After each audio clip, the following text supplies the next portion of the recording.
Dans l'épisode précédent, les dessinateurs vous expliquaient leur façon de travailler. Aujourd'hui, c'est avec Axel Jazz que nous découvrons les méthodes des doubleurs. Comment as-tu connu le projet ?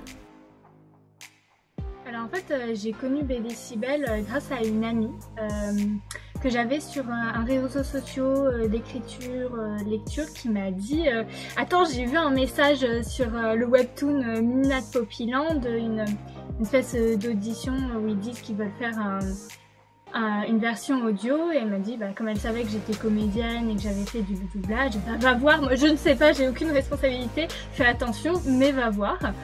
Et du coup je suis allée voir, j'ai envoyé un mail et puis voilà, j'ai connu BD.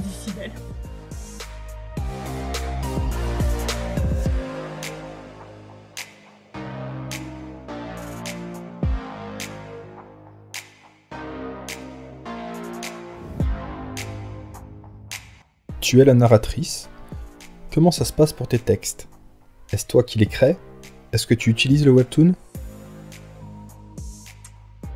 Alors, en tant que narratrice, c'est assez particulier. Du coup, j'ai pas de texte. C'est donc moi qui le fais et qui après va m'en servir un peu comme doudou avec en plus les images du webtoon pendant l'enregistrement.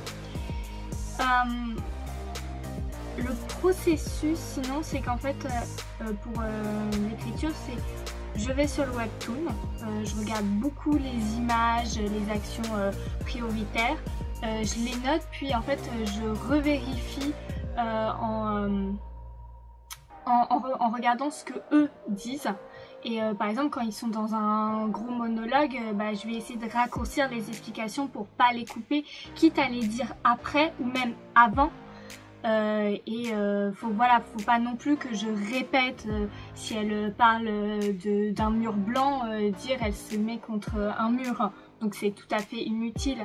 Donc il y a vraiment un travail de ça, de raccourcir, de rendre plus long, de voir que ça fasse joli avec ce que disent les personnages.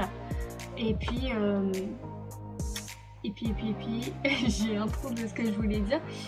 Et puis oui, souvent pendant l'enregistrement, en fait ça m'arrive de changer complètement la phrase, parce que quand je les répète quand je les écris, mais quand je le dis, je mets plus l'émotion, ça fait bof, et du coup je le change, mais j'enregistre de différentes façons aussi parfois. Puis après là, je laisse au grand chef le choix de choisir ce qui va le mieux par rapport aux autres doubleurs, ou tout simplement par rapport aux spectateurs. Voilà, c'est tout, je pense.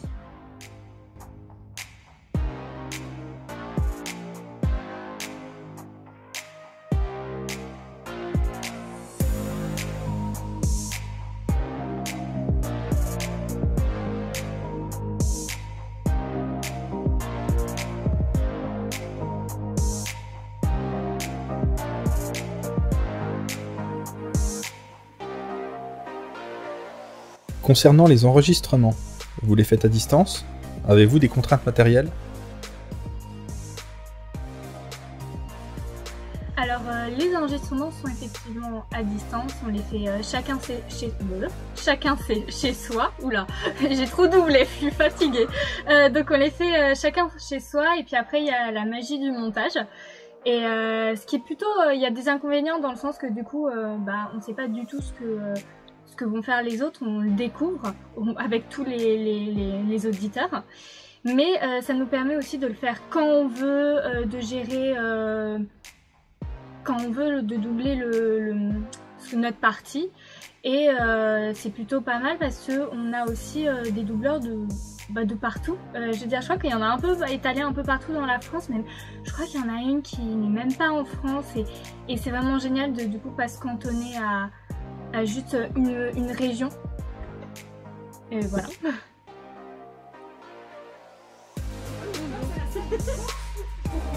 Elle a pris du poids. Non, son poids est très bien. C'est pour sa santé, imbécile. Je me sens très bizarre.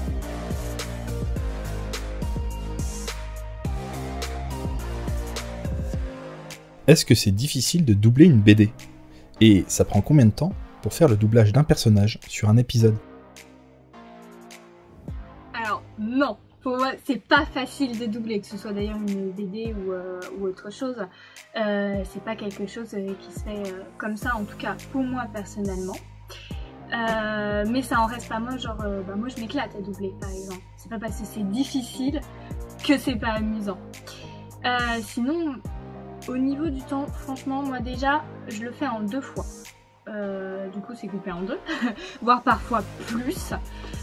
Parce que déjà, je trouve que ça sert à rien de me fatiguer inutilement, voilà, le mot fatigue réagit.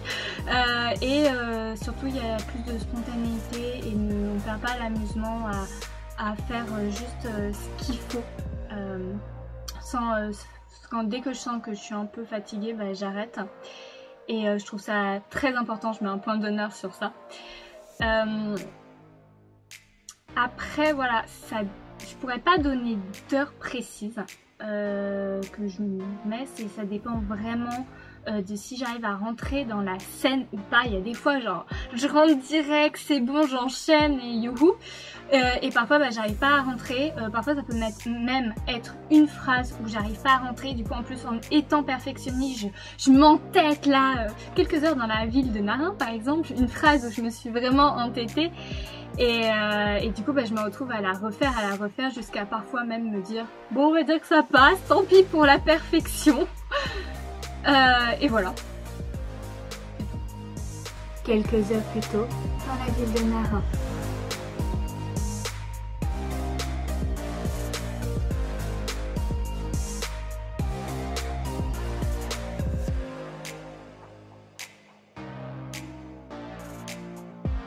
Cet épisode prend fin. Dans la prochaine partie, nous évoquerons plus en détail le rôle des scénaristes.